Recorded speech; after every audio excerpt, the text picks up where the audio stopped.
Hey, it's Bob Nagin, and welcome to another episode of Real Retail TV. Today I'm going to share with you 10 ways that you can start to strategically bring your inventory levels down before the end of the year.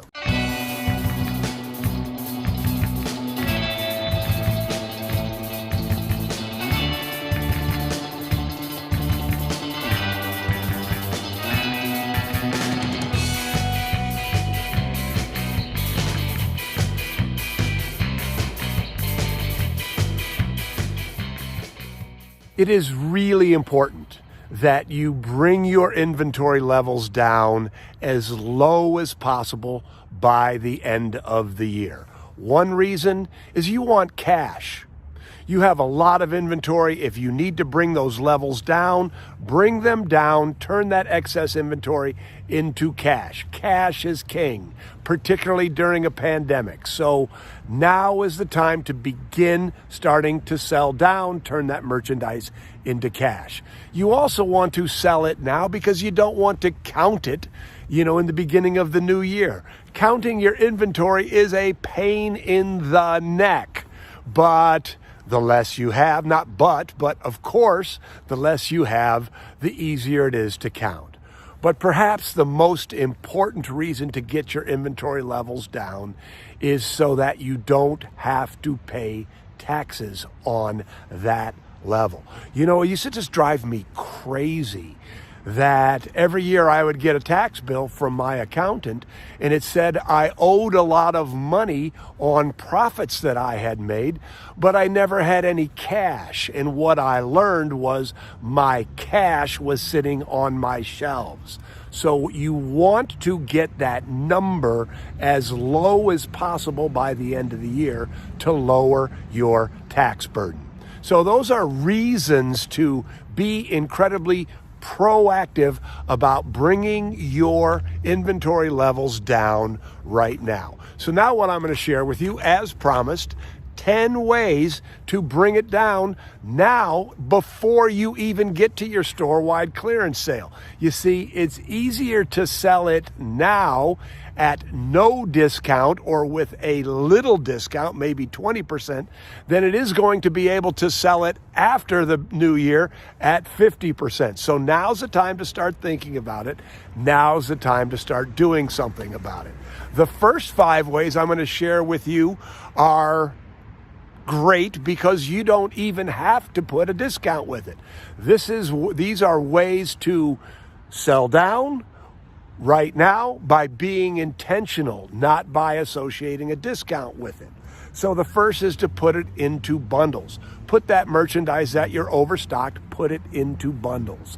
For several years, our landlord here in downtown Grand Haven was a 100-year-old grocery store, and they had a tremendous corporate gift basket business. And of course, I got to know everybody, including Rita, who, built the baskets in the basement. And what she would do was she would every day find out where they were overstocked, and she would incorporate that merchandise into the baskets, into the bundles. So by being proactive, by looking and seeing where you need to reduce, you can put that merchandise into bundles, sell it without a discount. The second way to sell merchandise, start to proactively sell down without having a discount, is to re-merchandise your store. In every store there is a magic spot, a hot spot. At the original Mackinac Kite Company in Mackinac City, that magic spot was on the ceiling just to the right of the door. People would walk into the store, they would be in a kite shop, their eyes would automatically be drawn to the ceiling because we had all these beautiful kites hanging from the ceiling, and the front right was where they would look first. Oh my goodness. anything we put in that spot would sell. What we ended up doing was putting a little better than average kite in that spot, a double French military kite from Whitebird Kites, because it increased the average ticket and we knew we'd sell a lot of them in that spot. So find the spot. Think about what's the magic spot in your store and put the merchandise you need to move, put it in that spot. The third way to start to proactively move merchandise without discounting is feature it with signage. You know, when you sign something, it sells more. So write good signage and put it on the merchandise you want to move. Talk about the benefits. Talk about who would be a great gift recipient for that piece of merchandise. But when you sign it, you sell it. So sign it now, move it now, and you won't have to discount it later. The fourth way to move your merchandise without discounting it is to show it.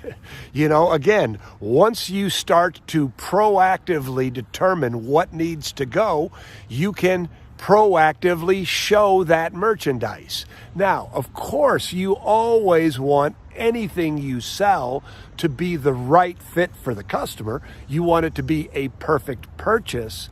But when you focus on, when you are aware of what you're trying to move, you will automatically steer your customers who will benefit, who will like that merchandise into that merchandise. Not just you, but get your team to sort of understand where you're overstocked and ask them to be aware and to sell it when it's correct, when it's appropriate.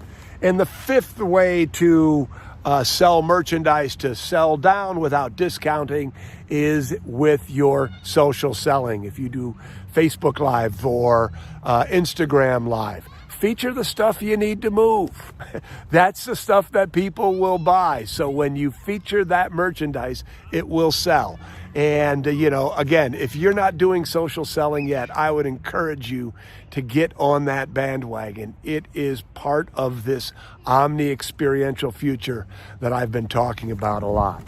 Okay, so those are 5 ways without discounting. Now let's talk about 5 ways with discounting. Number 1, have a clearance table. When Susan first came to work for the Mackinac Kite Company, the first thing she did was create a clearance table.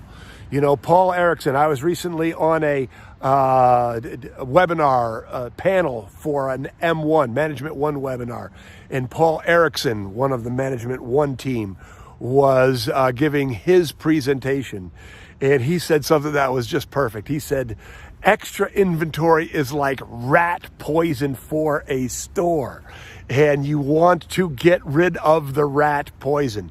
So if you can't sell it the way that I've just described, mark it down, put it on a clearance table, and you will watch it turn into cash. There are people who just love to shop your clearance table. Second way is to have a clearance section. You know, if you have, I mean, I don't know your business. I don't know how your holiday's going. I don't know how your stock levels are. But if a table isn't enough, have a whole section. Now is the time to start getting rid of it. Mark it down, put it in your clearance section, and get rid of it. It may be that you have to mark it down and keep it in its original place in the store, but get rid of it. The 8th way is signage. I talked about, the sun all of a sudden. I talked about the importance or how signage sells. If you're just trying to move something, signage sells when you mark something down. Same thing. You want to talk about benefits. You want to talk about who is the perfect recipient for this merchandise if it's a gift. You want to talk about the discounts, but signage sells. Mark it down, sign it correctly, watch it move. Social media live. So we talked about having, if you're doing social selling, you can have a whole show, which is just clearance, or you can do your regular show and throw in a couple of clearance items just to make it fun and interesting. But you can put that merchandise into your social selling, into your show. And then the final thing that I want to share with you is you can create a special Facebook outlet group. Think of it as an outlet store, but for your store without having to have a store. So this is a closed group. It is not a page that is open to anybody. People have to ask to join, but this is where you can put your clearance items. We have lots and lots of clients who are doing these groups, and they're having tremendous success with them. It's another great way for you to clear your merchandise. And you can use that Facebook clearance group. That is a year-round effort. It's a year-round, another experience, another way that you can use to, get new customers, to sell your overstocks, and to build your sales. So, there it is, 10 ways in 10 minutes for you to start selling your merchandise before you get to the end of the year. Now, having said that, I do want to encourage you to recognize that these are just ways that you can sell down before your clearance sale. You also should have a clearance sale. Unless your inventory levels are spot on, have a clearance sale. Mark that stuff down, get rid of it, turn it into cash. But the purpose of this episode of Real Retail TV was to give you some ideas to proactively sell down before you get to that store-wide clearance sale. So if you have any ways that you use that I haven't shared here, put them down in the comments below. I always love to hear from you. I'm Bob Nagin, and we'll see you next week.